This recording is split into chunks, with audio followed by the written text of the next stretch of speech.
Bom dia, espero que eu esteja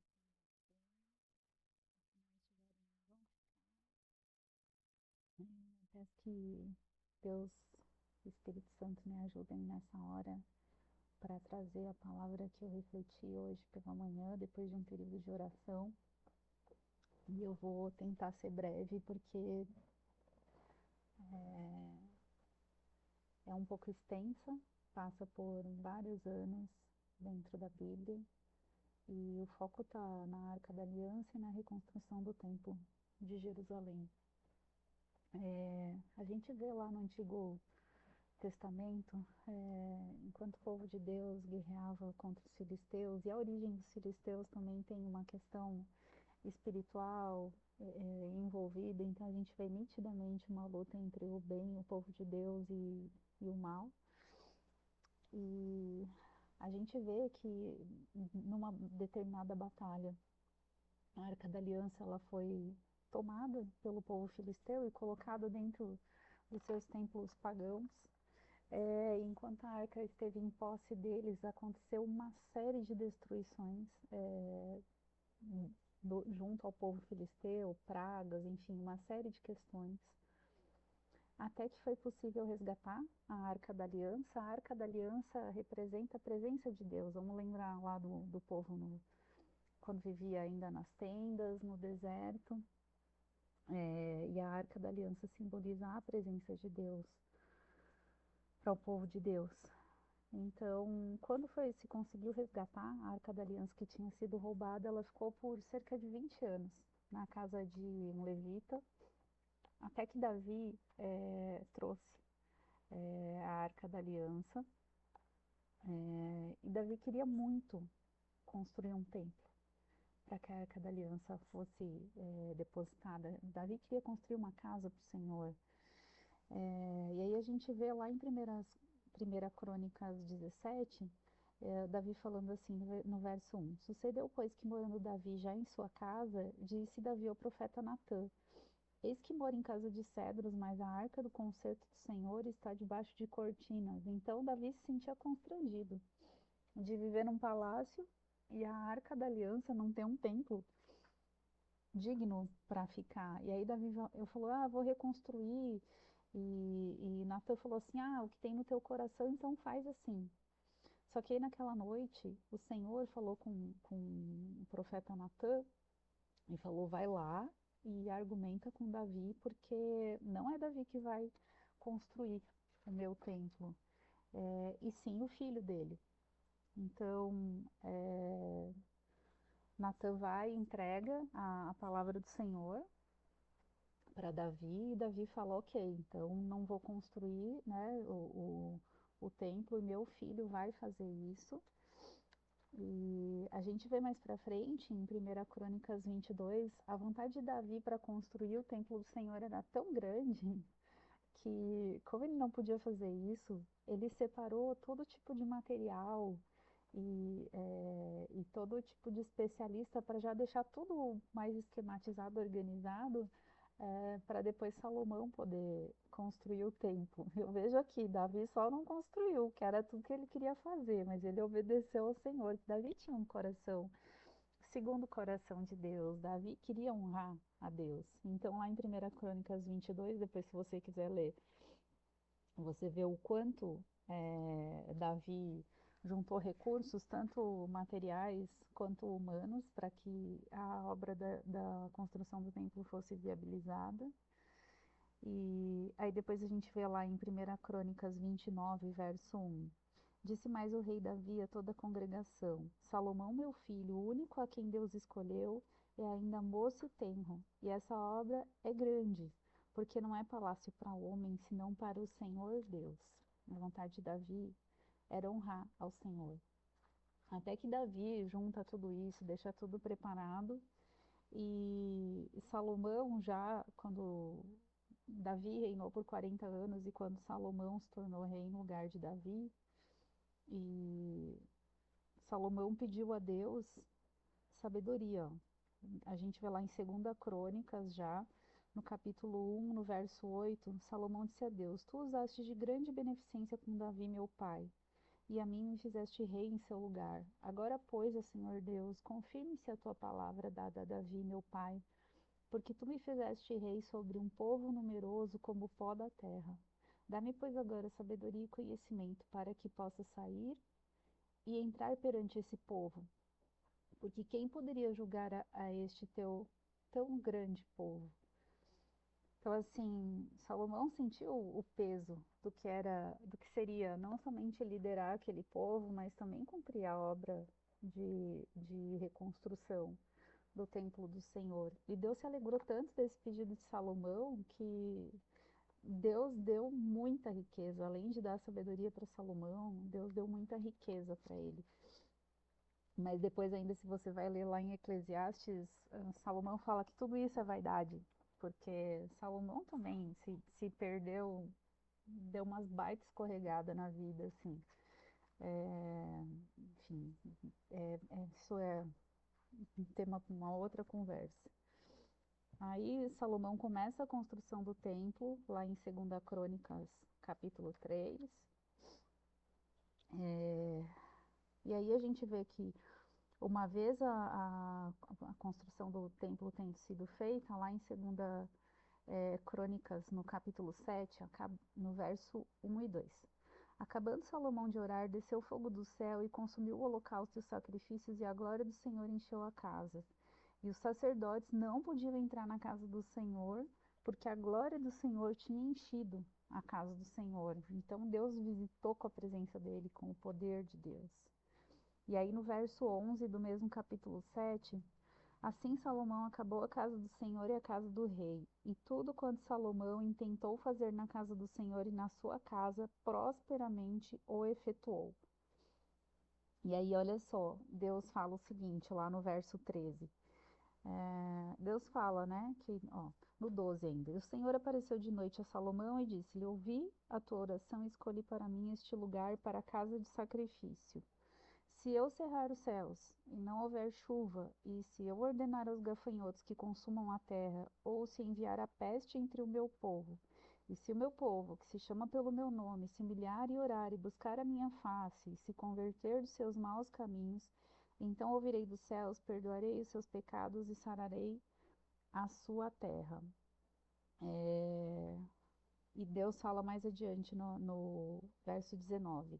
Porém, se vós vos desviardes e deixardes os meus estatutos e os meus mandamentos, que vos tenho proposto, e fordes, e servirdes a outros deuses, e vos prostrardes a eles, então os arrancarei da minha terra, que lhes dei, e lançarei da minha presença esta casa que consagrei ao meu nome, e farei com que seja por provérbio, e mote entre todas as gentes.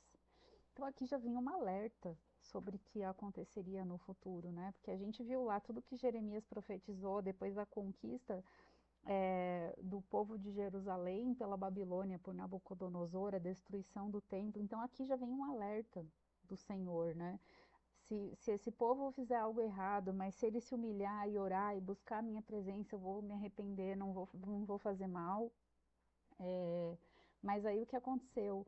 O povo, depois da construção desse templo maravilhoso, mais adiante, o povo novamente começou a ter práticas pagãs e isso gerou a legalidade espiritual para que o templo fosse destruído, para que os muros de Jerusalém fossem completamente destruídos, a cidade fosse queimada e o povo fosse levado cativo à Babilônia.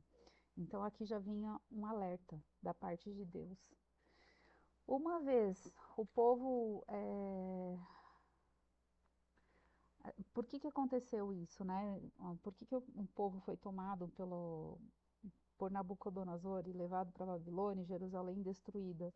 Porque o rei Zedequias também, uma vez alertado, não efetuou um concerto com o Senhor, desprezou a palavra e escarneceu dos profetas do Senhor, e aí houve toda essa destruição. Aí, ó, vamos ver lá em 2 Crônicas, capítulo 36, lá no verso 17. Porque fez subir contra eles o rei dos caldeus, o qual matou os seus jovens à espada na casa do seu santuário, e não teve piedade nem dos jovens, nem das moças, nem dos velhos, nem dos decrépitos, a todos os deu nas suas mãos. e todos os utensílios da casa de Deus, grandes e pequenos, os tesouros da casa do Senhor, os tesouros do rei e dos seus príncipes, tudo levou para a Babilônia. E queimaram a casa de Deus. Derrubaram os muros de Jerusalém e todos os seus palácios queimaram, destruindo também todos os seus preciosos objetos. Os que escaparam da espada levou para a Babilônia e fizeram de servos dele e de seus filhos até o tempo do reino da Pérsia, até que fosse levantado Ciro, que era rei da Pérsia, que então conseguiu resgatar o povo de Deus da Babilônia. Então, aqui já traz a motivação para a destruição, como tudo isso aconteceu, como foi a destruição de Jerusalém, do templo tão maravilhoso que tinha sido construído. O que é importante a gente prestar atenção aqui é a questão de a gente tem que ter uma vida de retidão com Deus, porque essa é a base, a fortaleza para que os muros não sejam derrubados, para que o povo não seja levado cativo e para que não seja posto fogo sobre a cidade. Então, a nossa fortaleza está na nossa vida com Deus, na nossa devoção a Deus, numa vida de santidade. Isso é extremamente importante, porque nenhuma riqueza, nenhum luxo do templo ou do palácio é suficiente para proteção, senão a presença do Senhor na nossa vida. E aí a gente vê que quando Ciro traz os cativos da Babilônia enfim, vence a Babilônia, a gente vê lá em Esdras, capítulo 1, verso 2. Assim diz Ciro, rei da Pérsia: O Senhor Deus dos céus me deu todos os reinos da terra e ele me encarregou de lhe edificar uma casa em Jerusalém, que é em Judá. Ou seja, além de libertar o povo cativo, Deus já suscitou em Ciro, no coração de Ciro, a reconstrução do templo de Salomão, que havia sido destruído, uma casa para o Senhor. E aí no verso 7. Também o rei Ciro tirou os utensílios da casa do Senhor que Nabucodonosor tinha trazido de Jerusalém e que tinha posto na casa de seus deuses. A gente vê aqui o quanto isso da destruição do templo, ele é uma guerra espiritual para tentar envergonhar o nome de Deus, né? A gente vê aqui quase como um escárnio. Pega a Arca da Aliança lá no passado e coloca dentro dos templos pagãos. Pega os utensílios do templo de Salomão e coloca na casa dos seus deuses. Então é tudo com a intenção de envergonhar o povo de Deus. E aí Ciro foi levantado para começar a reconstrução do templo de Salomão, que havia sido destruído, mas eles sofreram muita oposição.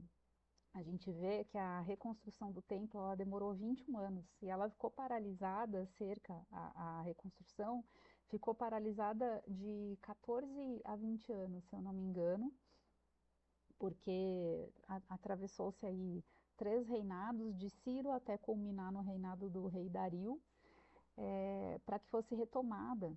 Ó, quer ver lá em Esdras, capítulo 4, verso 12 e 13, ó.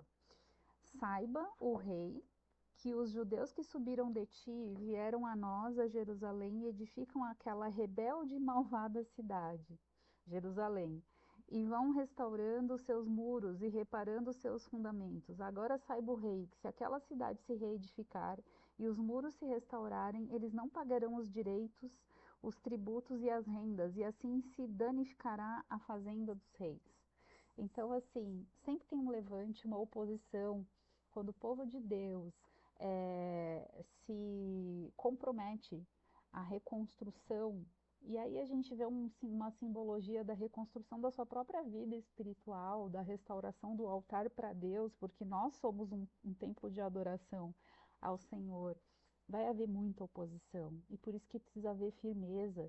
E essa oposição, pelo que a gente vê aqui, ela vem através de calúnia, de mentira, porque fala assim, ó rei, se você não fizer alguma coisa contra isso, se não parar a reconstrução do templo, eles não vão pagar os tributos, não. E aí, então, houve a reconstrução do templo, ela cessou. E aí a gente vê lá no verso 23 de Esdras 4, então, depois que a cópia da carta do rei Artaxerxes se leu perante Reum e Sinzai, o escrivão, e seus companheiros, apressadamente foram eles a Jerusalém aos judeus e os impediram à força à força de braço e com violência. Então cessou a obra da casa de Deus, que estava em Jerusalém, e cessou até o segundo ano do reinado de Dario, o rei da Pérsia. Então, assim, se for necessário, o inimigo ele vai usar de força, ele vai desanimar, ele vai tentar te colocar de cama, doente, para você não continuar naquilo que Deus te levantou para fazer, na reconstrução dos teus muros, na reconstrução de um templo para Deus na tua vida. E aí a gente vê também aqui em Esdras capítulo 5 sobre o profeta Ageu e Zacarias. Eles profetizaram ao povo judeu que eles deveriam voltar a fazer a reconstrução do templo, né? Porque a gente lembra muito sobre Ageu 2, que fala a glória da segunda casa será maior do que a primeira, e aí a gente não, às vezes não conhece a história toda que vem para trás, o detalhe da história para ligar os fatos, desde a Arca da Aliança, lá do povo que vivia em tendas, até quando o templo de Salomão, destruição, exílio para a Babilônia, volta e o templo é reconstruído, e aí tem Neemias também, que pede para o rei, para ele poder reconstruir os muros da cidade, porque o templo já tinha sido, o povo já estava na reconstrução do templo também. E aí houve uma preocupação do povo, porque eles olhavam para a reconstrução do templo e falavam assim, nossa, mas esse templo não é tão frondoso, tão quanto o templo de Salomão, a riqueza do templo de Salomão. E aí, em Ageu 2, no verso 4, fala assim: Ora, pois, esforça-te, Zorobabel, diz o Senhor, esforça-te, Josué, filho de Josadaque, sumo sacerdote, esforçai-vos todo o povo da terra, diz o Senhor, e trabalhai, porque eu sou convosco, diz o Senhor dos exércitos. Segundo a palavra que concertei convosco quando saístes do Egito, e o meu espírito habitava no meio de vós, não temais. Farei tremer todas as nações, e virá o desejado de todas as nações, e encherei esta casa de glória, diz o Senhor dos Exércitos. É impressionante aqui, porque o desejado de todas as nações na minha Bíblia, ele tá com letra maiúscula. Isso aqui também fala sobre Jesus, a vinda de Jesus. Minha é a prata, e meu é o ouro, disse o Senhor dos Exércitos. A glória desta segunda casa, desta última casa, será maior do que a primeira, diz o Senhor dos Exércitos. E neste lugar darei a paz, diz o Senhor dos Exércitos. O que Deus estava querendo falar aqui? A glória da segunda casa é a presença de Deus. Então, o povo estava preocupado com a beleza do segundo templo, com a riqueza, que não era tão proeminente quanto o templo que Salomão construiu. E não é com isso que Deus está preocupado. Deus está preocupado com a presença dele, com a glória dele na nossa vida, com o poder da presença de Deus. Então, eu fiquei um bom tempo hoje de manhã refletindo, porque Deus começou a falar comigo em Ageu 2. E aí eu fui buscar tudo para trás, porque eu gosto de buscar o contexto das coisas e a história. O que eu quero te falar é o seguinte: se você está numa grande obra de reconstrução do templo de Deus na tua vida, do reino de Deus, do reinado de Deus sobre a tua vida, não para, não desanima, porque a oposição ela vai acontecer. Então, mesmo que venha cansaço, mesmo que venha enfermidade, ora, pede ajuda ao Senhor e retorna do propósito. Porque grande é a obra que o Senhor vai fazer na tua vida, a reconstrução da tua vida. E creia que a glória de Deus vai se manifestar na segunda casa. A segunda casa é você. Você é morada de Deus, templo do Espírito Santo de Deus. E meu pedido nesse dia, e a minha oração diante de Deus é que Ele te fortaleça nessa grande obra de restauração, de reconstrução, que a presença de Deus seja na tua vida, a glória do Senhor seja sobre a tua vida, que Ele quebre o arco e despedace a lança, que porventura o mal esteja lançando sobre a tua vida para te parar no meio do caminho. Não pare. Assim como Ageu e Zacarias disse para o povo, não para a reconstrução do templo, eu vim aqui hoje para te dizer que você não pare no meio do caminho, porque a glória dessa última casa será muito maior do que um dia foi a primeira. Que Deus te abençoe com todo o poder, com toda a glória do Senhor sobre a tua vida, com garra, com força, nesse momento de reconstrução. Deus te abençoe. Uma excelente terça-feira.